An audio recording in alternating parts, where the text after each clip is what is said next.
ओम श्री परमात्मने नमः। 13वां अध्याय। उसके उपरांत श्री कृष्ण भगवान फिर बोले, हे अर्जुन, ये शरीर क्षेत्र है ऐसे कहा जाता है, और इसको जो जानता है उसको क्षेत्रज्ञ ऐसा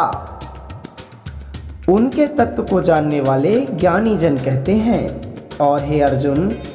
तो सब क्षेत्रों में क्षेत्रज्ञ अर्थात जीवात्मा भी मेरे को ही जान, और क्षेत्रज्ञ का अर्थात विकार सहित प्रकृति का और पुरुष का जो तत्व से जानना है वह ज्ञान है, ऐसा मेरा मत है। इसलिए वह क्षेत्र जो है और जैसा है तथा जिन विकारों वाला है और जिस कारण से जो हुआ है वह सब क्षेत्रज्ञ भी जो है और जिस प्रभाव वाला है वह सब संक्षेप से मेरे से सुन। यह क्षेत्र और क्षेत्रज्ञ का तत्व ऋषियों द्वारा बहुत प्रकार से कहा गया है अर्थात समझाया गया है, और नाना प्रकार के वेद मंत्रों से विभाग पूर्वक कहा गया है तथा अच्छी प्रकार निश्चय किए हुए युक्त ब्रह्म सूत्र के पदों द्वारा भी वैसे ही कहा गया है। हे अर्जुन, वही मैं तेरे लिए कहता हूँ कि 5 महाभूत अर्थात आकाश, वायु, अग्नि, जल और पृथ्वी का सूक्ष्म भाव, अहंकार, बुद्धि और प्रकृति अर्थात त्रिगुणमयी माया भी तथा 10 इंद्रियां अर्थात श्रोत्र, त्वचा, नेत्र, रसना और घ्राण एवं बाग, हस्त, पाद, उपस्थ और गुदा, एक मन और 5 इंद्रियों के विषय अर्थात शब्द, स्पर्श, रूप, रस और गंध तथा इच्छा, द्वेष, सुख, दुख और स्थूल देह का पिंड एवं चेतनता और धति, इस प्रकार यह क्षेत्र विकारों के सहित संक्षेप से कहा गया। हे अर्जुन, श्रेष्ठता के अभिमान का अभाव, दंभाचरण का अभाव, प्राणी मात्र को किसी प्रकार भी न सताना और न क्षमा भाव तथा मन वाणी की सरलता, श्रद्धा भक्ति सहित गुरु की सेवा, बाहर भीतर की शुद्धि, अंतःकरण की स्थिरता, मन और इंद्रियों सहित शरीर का निग्रह, इस लोक और परलोक के संपूर्ण भोगों में आसक्ति का अभाव और अहंकार का भी अभाव एवं जन्म, मृत्यु, जरा और रोग आदि में दुख दोषों का बारंबार विचार करना, पुत्र, स्त्री, घर और धनादि में आसक्ति का अभाव और ममता का ना होना तथा प्रिय अप्रिय की प्राप्ति में सदा ही चित्त का सम रहना अर्थात मन के अनुकूल तथा प्रतिकूल प्राप्त होने पर हर्ष, शोक आदि विकारों का न होना, मुझ परमेश्वर में एक ही भाव से स्थिति रूप ध्यान योग के द्वारा अव्यभिचारिणी भक्ति तथा एकांत और शुद्ध देश में रहने का स्वभाव और विषय आसक्त मनुष्यों के समुदाय में प्रेम का न होना तथा अध्यात्म ज्ञान में नित्य स्थित और तत्व ज्ञान के अर्थ रूप परमात्मा को सर्वत्र देखना, यह सब तो ज्ञान है और जो इससे विपरीत है वह अज्ञान है, ऐसे कहा गया है। हे अर्जुन, जो जानने के योग्य है तथा जिसको जानकर मनुष्य परमानंद को प्राप्त होता है उसको अच्छी प्रकार कहूँगा। वह आदि रहित परम ब्रह्म अकथनीय होने से न सत कहा जाता है और न असत कहा जाता है, परंतु वह सब ओर से हाथ पैर वाला एवं सब ओर से नेत्र, सिर और मुख वाला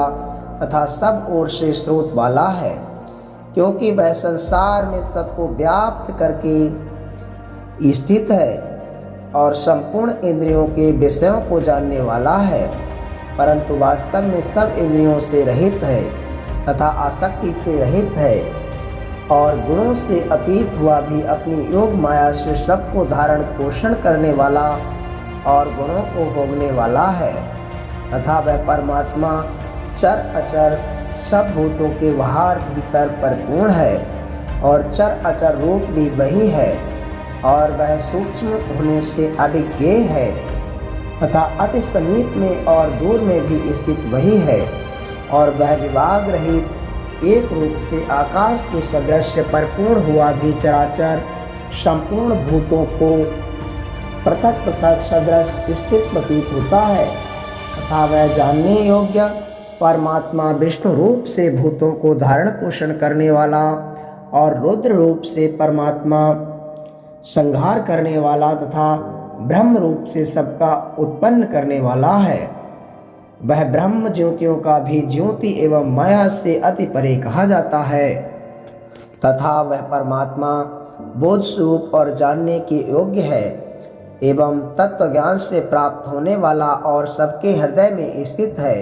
हे अर्जुन, इस प्रकार क्षेत्र तथा ज्ञान और जानने योग्य परमात्मा का स्वरूप संक्षेप से कहा गया।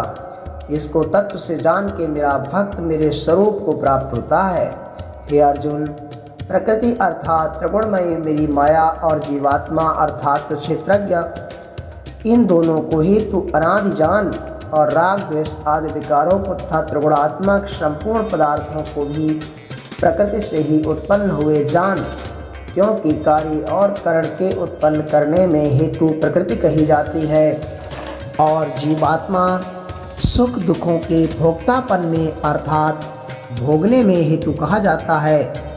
परंतु प्रकृति में स्थित हुआ ही पुरुष प्रकृति से उत्पन्न हुए त्रिगुणात्मक सब पदार्थों को भोगता है और इन गुणों का संग ही इस जीवात्मा के अच्छी बुरी योनियों में जन्म लेने में कारण है। वास्तव में तो ये पुरुष इस देह में स्थित हुआ भी पर अर्थात त्रिगुणमयी माया से सर्वथा अतीत ही है। केवल साक्षी होने से उपद्रष्टा और यथार्थ सम्मति देने वाला होने से अनुमंता एवं सबको धारण करने वाला होने से भर्ता, जीव रूप से भोक्ता तथा ब्रह्मादिकों का भी स्वामी होने से महेश्वर और शुद्ध सच्चिदानंद घन होने से परमात्मा, ऐसा कहा गया है। इस प्रकार पुरुष को और गुणों के सहित प्रकृति को जो मनुष्य तत्व से जानता है वह सब प्रकार से बरतता हुआ भी फिर जन्मता नहीं है। हे अर्जुन, उस परम पुरुष परमात्मा को कितने ही मनुष्य तो शुद्ध हुई सूक्ष्म बुद्धि से ध्यान के द्वारा हृदय में देखते हैं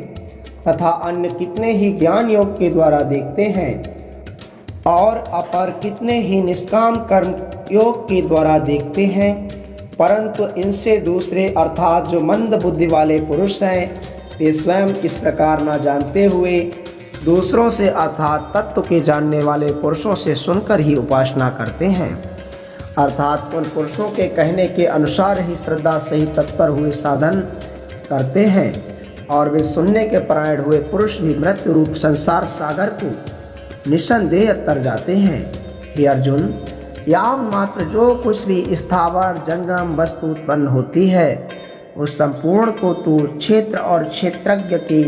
संयोग से ही उत्पन्न हुई जान, अर्थात प्रकृति और पुरुष के परस्पर के संबंध से ही संपूर्ण जगत की स्थिति है। वास्तव में तो संपूर्ण जगत नाशवान और क्षणभंगुर होने से अनित्य है। इस प्रकार जान के जो पुरुष नष्ट होते हुए सब चराचर भूतों में नाश रहित परमेश्वर को समभाव से स्थित देखता है, वही देखता है, क्योंकि वह पुरुष सब में समभाव से स्थित हुए परमेश्वर को समान देखता हुआ अपने द्वारा आप को नष्ट नहीं करता है, अर्थात शरीर का नाश होने से अपने आत्मा का नाश नहीं मानता है। इससे वह परम गति को प्राप्त होता है। और जो पुरुष संपूर्ण कर्मों को सब प्रकार से प्रकृति के ही किए हुए देखता है, अर्थात इस बात को तत्व से समझ लेता है कि प्रकृति से उत्पन्न हुए संपूर्ण गुण ही गुणों में बरतते हैं तथा आत्मा को अकर्ता देखता है, वही देखता है। और यह पुरुष जिस काल में भूतों के अलग अलग भाव को एक परमात्मा के संकल्प के आधार स्थित देखता है तथा उस परमात्मा के संकल्प से ही संपूर्ण भूतों का विस्तार देखता है, उस काल में सच्चिदानंद घन ब्रह्म को प्राप्त होता है। हे अर्जुन, अनादि होने से और गुणातीत होने से यह अविनाशी परमात्मा शरीर में स्थित हुआ भी वास्तव में न करता है और न लिपायमान होता है। जिस प्रकार सर्वत्र व्याप्त हुआ भी आकाश सूक्ष्म होने के कारण लिपायमान नहीं होता है, वैसे ही सर्वत्र देह में स्थित हुआ भी आत्मा गुणातीत होने के कारण देह के गुणों से रिपायमान नहीं होता। हे अर्जुन,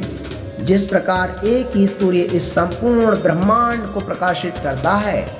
उसी प्रकार एक ही आत्मा संपूर्ण क्षेत्र को प्रकाशित करता है। अर्थात नित्य बोध स्वरूप एक आत्मा की ही सत्ता से संपूर्ण जड़ वर्ग प्रकाशित होता है। इस प्रकार क्षेत्र और क्षेत्रज्ञ के भेद को तथा विकार सहित प्रकृति से छूटने के उपाय को जो पुरुष